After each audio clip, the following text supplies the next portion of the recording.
Hindi ko na ma-search eh. Pero sa thumbnail ko nilagay yun eh. Thumbnail. Wait lang ha, sa YouTube. Footprint sa mall. Napansin nyo na 6 talaga yung ano, yung, o nga no, alien. Footprint sa mall. Ay, hindi siya masyado nakikita eh. Pero kung makikita mo dito sa mga thumbnail kasi, 6 din yan, katulad nito oh. Bibilang nyo, 1, 2, 3, 4, 5. Di lang na-capture eh. Pero 6 din yung sa iba. Ito naman yung sa akin. Ay, hindi. Na-flash ko ba dito sa ano? Tingnan natin. Ito yung video ko eh. Yung sa Ace Hardware, 6 din yung... Hindi kasi nasa search yung mismong ano dito eh.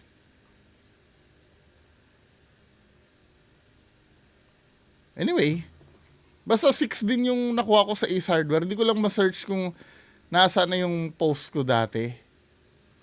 So, pagpatuloy na lang muna tayo, no? Yung sa CCTV, sasagutin ko. Sabi nga, interesting to, although na hindi naman natin maalis ang pagdududa. O, hindi talaga maalis yan. Sino naman ang mamimake ng ganyan, lalo na kadalasan kaliwa o kanan lang ang nakikitang footprint, di ba? Tingin ko may kinalaman dyan yung urban legend na may inaalay daw para tumibay ang pundasyon ng establishment. Pero di pa rin masabi, baka nga naman may makakapagpaliwanag na di naman talaga yan kababalaghan. Ito yung inaabangan ko talaga. Di ba? Ito, sa ibang comment, sabi naman ito ni, hello, Sir Comic PH, ano, Ken Scott, hello. Sabi ni, ni Sir Chester TV, ganyan din rin na experience namin nung 2016, nung dun pa ako nagwo-work sa isang boutique sa SM Mega Mall. Pero malalaking footprints naman. Puro right foot yung footprints, tas ang lalayo ng agwat. Kahit dun sa ilalim ng pinagpapatungan ng mga apparel dun sa center part nung sinundan namin yung footprint, nung sinundan namin yung mga footprints, meron din. 'Di ba? Totoo ito, nag-i-exist talaga yan. Unang-una, ibig mo sabihin pag pineke nung isa, mamimeke din yung isa. Mahirap eh. I challenge you. Mameke kayo ng ganyan. Yung talagang gawin nyo talagang footprint, kumuha kayo ng mga elements, yung medyo parang oily na putik siya. Sa settings ng mall ha, mall settings ha, dito sa bahay, pwede, syempre bahay mo to eh. Pero nasa mall ka, gagawin mo yan. I challenge you. Gawin mo yan. Sabi gano'n ni Nasfer Sebalboro, Nasfer Seba, anong basa dito? Nasfer Sabalboro. Salamat sir, inaabangan ko ito simula nung nag-guest kayo sa Paranormal Podcast. Salamat ma'am or sir Nasfer Sabalboro. Salamat po. Sabing gano'n ni Diesel Rain, doon ako nakafocus sa insect na nasa gilid ng leeg mo. Pero interesting. Meron ba insect? Sabing gano'n ni Bernard Keith Suerte Felipe. Sabi ito CCTV, sabi niya alam ko ito na yung ito na yung tatanungin niyo eh. 'Di ba mas okay kung may copy sana sa CCTV? Posible kaya makakuha ng copy? Astig sana pag CCTV sana, ang daming mga katanungan. Let's say na paranormal, 'di ba? Question is, bakit kahit sa iba may ganun din? May link ba or portal sa ibang mall? Bakit may putik? So hindi siya ghost, parang laman lupa pag ganun, 'di ba? Sana mapansin ni Sir Bungo, salamat. Yung sa CCTV, itong pinuntahan ko sa isang mall na to, hindi siya sakop ng CCTV. Pero may mga nagsasabi dito. Ito ha, ayoko mo nang sagutin yung tungkol sa CCTV, no? Ito, maganda yung, pero yung tanong mo dito na question, bakit kahit sa iba may ganun doon? Ito yung 1 million question eh. May theory sa akin na sinabi yung in-interview ko diyan. Kaya lang hindi sa akin pinasama ng lawyer ko. Baka mayari kami. Pero merong Hindi siya rason ng yung may inaalay na bata. Hindi yun ang rason eh. May sinabi sa akin, pero sabi sa akin, wag mo muna ilabas yan. Baka mayari ka. Conspiracy theory lang kasi. Sabing ganon, yung sa CCTV ha, standby kayo, sasagutin ko yon. Legit ba yan, Sir Bungo? May nakita rin kaming ganyan sa Mega Mall naman. Waiter ako nun sa catering and may food tasting kami. Every Sunday sa 5th floor, halos kasabayan namin, pumasok mga utility nun. 5 a.m. pa lang, nandun na kami kasi magsiset up kami ng lamesa at backdrop. May nakita rin kaming footprint nun. Wala kaming idea, pare-pareho. Pati captain waiter namin, sabi baka yung bata tapos natapakan yung sariling baka natai daw yung bata tapos natapakan yung sariling tae kaya pinalinis na kasamahan ko. Medyo mahirap din linisin kasi table napkin yung pinamunas ng kasama ko pero di pa rin natanggal kaya nanghiram ng mop. Oo, mahirap talaga siyang linisin. 'Di ba? Panoorin mo yung video ko, ginaganon ko ng paa, hindi siya basta-basta na naaalis. Kasi para siyang oily na hindi mo maintindihan eh. Putik na oily na talagang ano siya. Hindi siya madaling linisin. Dahil for me, no, kung ginawa lang yon, isang wipe lang yun, ano yun eh. May process, parang may process siya eh. Parang kailangan umano muna siya, tumigas muna siya. Hindi siya madaling linisin. Tama ito sinabi ni Timberwolves. Wolf, tama ba sir? Or ma'am? 'Di ba? Sabi gano'n ni Ring Kusina. Yes, I agree. In my own experience then way back 2002, kitang-kita ng dalawang mata ko. First ship kami sa isang store sa isang sikat na store sa Negros OCC, Negros Occidental. Di ko na i-mention para na rin sa privacy nila. Pagpasok namin, around 7:45 a.m. sa area namin, lahat kami na first ship, kitang-kita namin. Maliit na mark ng paa at malaking mark ng paa. Yung liit at laki, alam naman na hindi sa normal na size ng isang tao. At dahil sa inkwentro ng mga lolo-lola namin ng bata pa, dahil sa kwento pala, sorry, kami iniisip na lang namin na baka paa ng duwende at kapre. At every time namin makita, binabaliwala na lang namin. Nawawala na lang pag may mga cleaners na naglilinis. Till now, di ko pa yun makakalimutan. Hindi ito, kaya yung sinasabi ng iba na sinadya, hindi eh. Kasi wala namang papansin talaga dyan dahil sometimes sanay na yung mga nasa mall until such time na may mga tao doon na makakapansin talaga. Pero biglang lumilitaw yan, ano na talaga yon? Parang nakaugali, parang ini-ignore na lang, hindi na lang pinapansin. Dahil sa sobrang dalas mangyari. Hindi ko lang na-upload yung isang hinahanap ko pa yung video file ko, in-interview ko naman sa Dep Store naman. Ganyan din ang kinwento niya sa akin.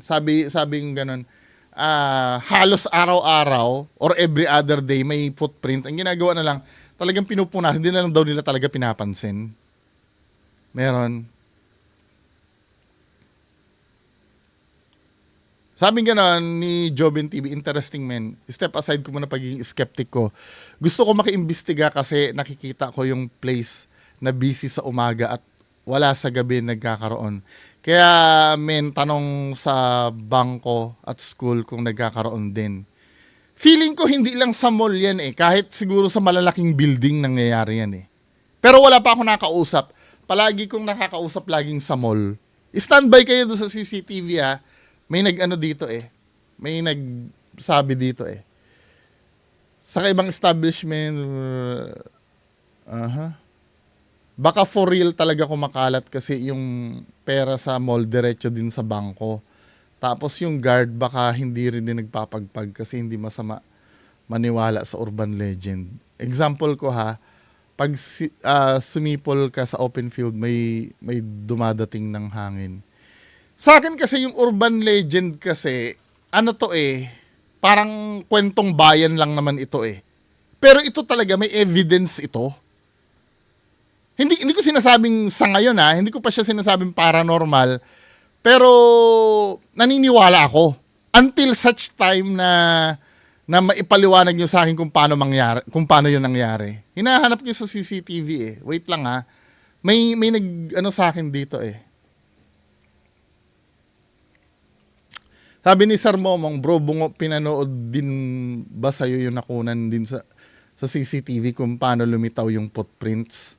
Mukhang may part 2 ito. Meron talagang part 2 yan. Ongoing kasi yan Ongoing yung investigation ko na yan. May mga ibang mall pa ako na kinokontak. Yung may mga CCTV. Diba? Gusto ko ma-witness nyo rin. Sana may revelation na kung paano lumitaw yung yapak. Sabing gano'n ni Walang Magawa TV, nakakapagtaka na nga halos lahat ng SM nagkaroon ng footprint. Pero kung laging nagkakaroon ng footprint, sana magkaroon din ng video sa CCTV camera. Pati din pala sa Robinsons at ibang mall pala. Paano yon nagmumultiply kaya yan, boss? Kasi kung sumama dahil hindi nagpagpag, dapat yung pinagsimula, nag-stop na. Oo nga, dahil mawawala sila doon no? Oo, talino ng mga nag-ano sa akin ng mga nagko-comment So, nag-multiply pala. Saka dapat napagpag. Pero interesting yan, men. Kasi madami nang nakaranas, pati ikaw pala, bungo. Wish ko lang magkaroon talaga ng video kung paano lumalabas ang footprint. Mananatiling itong question or urban legend. Inaabangan ko yung inaabangan ko talaga yung dito yung nag-comment. Sabi ko ni Ma'am Hope pa Sinabaw. Hello, Ma'am Hope pa Sinabaw. 6 na daliri, weird and creepy. Oo nga, ma'am. Sabi ni, hello, Sir Anywhere TV. Nagtrabaho ka pala sa Ace Hardware. Nag-work din ako before sa Ace at Handyman.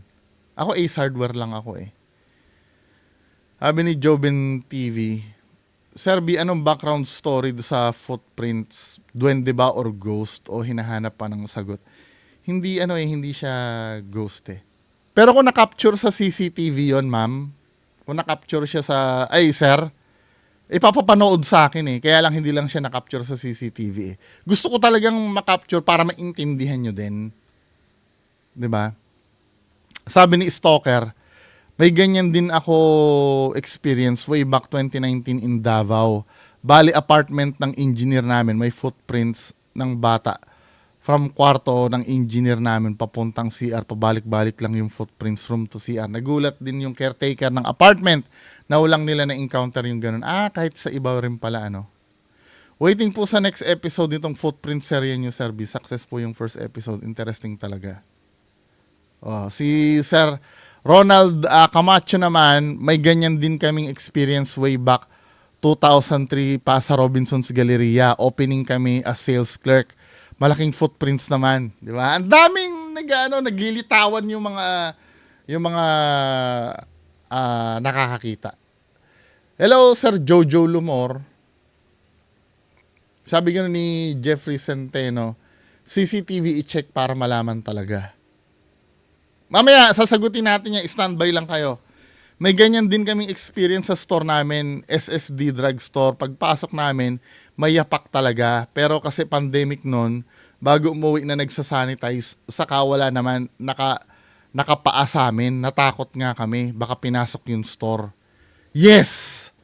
Alam ko yung policy bago mo i-close ang store at i-opening. Sasagutin ko yan mamaya pag nadaanan ko yung tanong sa CCTV. Kasi may skeptic dito sa na nag-comment Mami Malagay niya, hello. Ma'am Mori, hello. Hindi kaya sinasadyang bit-bit pa ni Chucky. Sabi ni Ma'am Shan Tomoy, sayang di sakop ng CCTV. Sabi ni Sean Loren, ang ganda ng boses ni Ma'am. Sir Neil Lester, hello.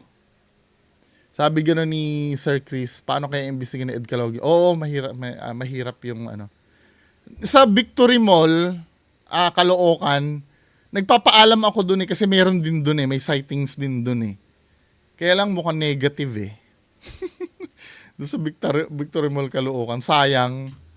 Ewan ko, hindi naman namin i-mention kung ano yung mall Hello, Ma'am Eva Santos, duwende yan. Duwende daw. Sabi ni Sir GC. Hello, Sir Jake Morte. Sabi ni Mr. Zino, legit yan, Sir Bungo. Kahit dito sa amin, tuwing closing or opening, clearing namin, may mga footprint talaga. Puro kanan or puro kaliwa. Tapos fresh na putik talaga. Kahit man kaming mga clearing team. Oh, may clearing team! Mukhang alam ni Mr. Zino yung ginagawa niya. Hindi namin ma-explain kung paano, pero dito sa amin, hindi siya parang oil putik talaga. Oo, oil na putik. Parang ganon, grasa. Yung texture na ganon. Kasi after maglinis ng mga housekeeping sa gabi, kaming clearing team, totoo ito. 100% totoo ito sinasabi ni Mr. Zino. Kaming clearing team na lang ang naiiwan, tapos nag-check kami ng CCTV sa morning kung after maglinis ng housekeeping, may lumapit ba doon para gawin, pero wala talaga. Kaya hindi namin ma-explain. Ito, medyo ganito yung explanation ko mamaya. 'Di ba? Hinahanap ko yung yung eto, si Sir Jim Clouds pala yung nagsabi. Hello, Sir Nicole Aguilar. Sir Ripin Pepperoni. Hello. Dito sa US, yung mga abandoned malls, usually mga squatter nasa loob. Abandoned malls yun, sir. Ito, active to eh. Ito, sabi ni Sir Jim Clouds, skeptic din ako, sir. Sa tingin ko, sinadya nila yan, dyan, or kung sino man, based sa observe. Kung tingnan mo, hindi sakop ng CCTV. Kung saan may bakas, syempre, kung may CCTV, may ebidensya agad. Parang ginagawa na lang ng kwento, para sa akin lang, ha. Hindi, may point ka naman doon. May point ka doon. Sa tingin daw ni Jim's Cloud, sinadya, kahit ako din na hindi ko alam yan din naiisipin ko. 'Di ba? Hindi masama itong comment mo na to. May point ka dito. Hello, Sir Melvin Rabano, Jim's Cloud. May point ka diyan. Pero ito, sir, kaya kong ipusta ang buhay ng nanay ko sa probinsya kahit imasaker siya ngayon nang walang awa. Brutal pero handa kong magsabi sa inyo ng totoo. Yang CCTV na yan, naranasan ko yan. Kasi nung nasa Robinson Supermarket, Victory Mall, dati doon ako nagtrabaho eh. Ako doon? Department head ako doon. Naranasan ko one time, ako yung nag-closing. Tama yung sinasabi ito na, sasagutin ko na yung sa CCTV, tama yung sinabi dito ni Mr. Zino, na may clearing team. Kasama ako sa clearing, dahil department head ako, kasama ako sa clearing team. Ang trabaho kasi ng clearing team, sila yung nag-check ng mga ng kalagayan ng store bago kayo lumabas. Number 1 na checkin dyan yung mga floor, kung ginawa ba ng mga janitor yung trabaho nila. Lahat yan, titingnan mo, yung sa aisle na dadaanan, pati doon sa mga gilid. Baka may madumi doon, kasi may parusa or may sanction yung or may reprimand yung mga janitor kapag hindi nila nagawa ng maayos. Kasi yung mga janitor na yan, ipinopolish yan bago ka umuwi. Tapos kukudkurin yan. Kukudkurin yan kung may nakadikit na itim doon. Kailangan talagang malinis na malinis yan. Lalo na pag tiles, bago umuwi. Kasi kasama yung sa appraisal ng housekeeping kung magaling ba yung trabaho nila or hindi. So,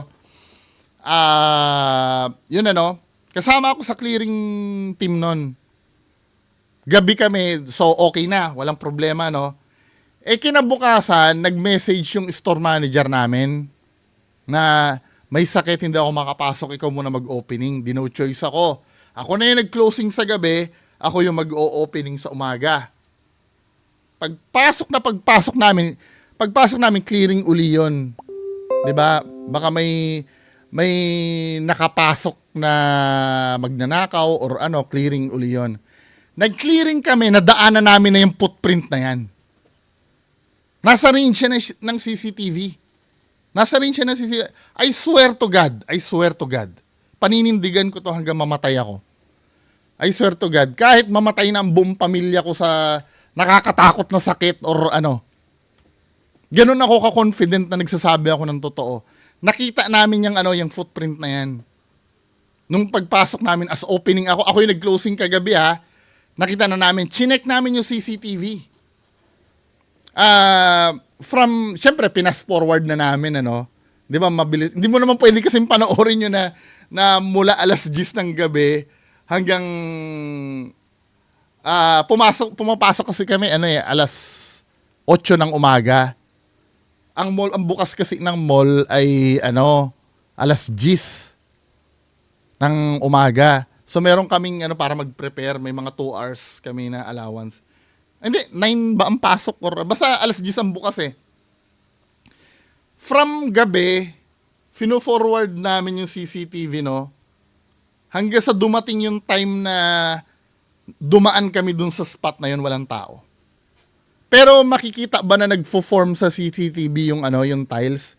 Hindi, kasi masyadong low quality yung CCTV eh.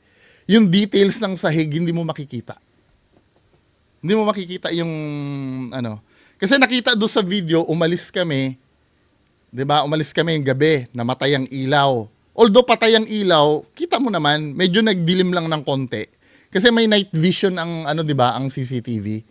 Hanggang sa kinabukasan, bumukas uli ang ilaw, dumaan kami doon, tumigil kami doon sa spot na 'yon. Walang tao talaga.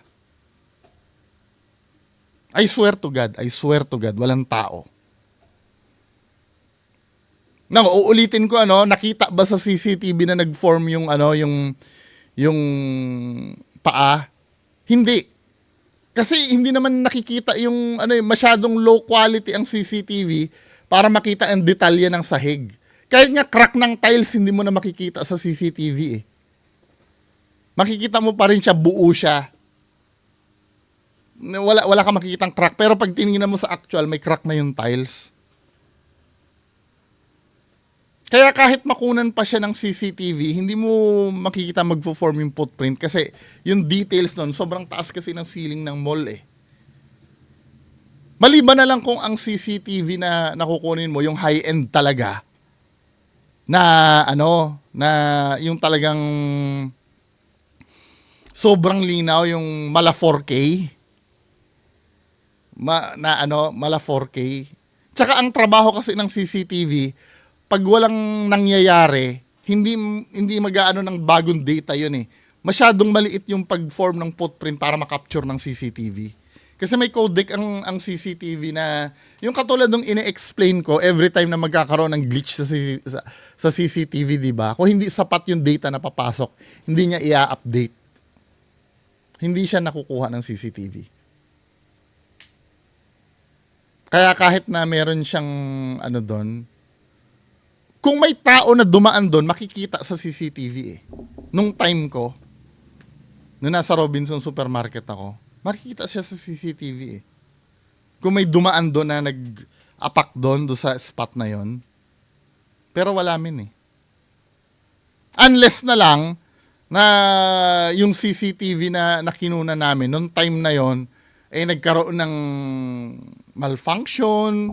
Pero ang weird naman nun, kung kailan nagkaroon ng footprint, nagkaroon ng malfunction. Pero continuous yung shot niya eh.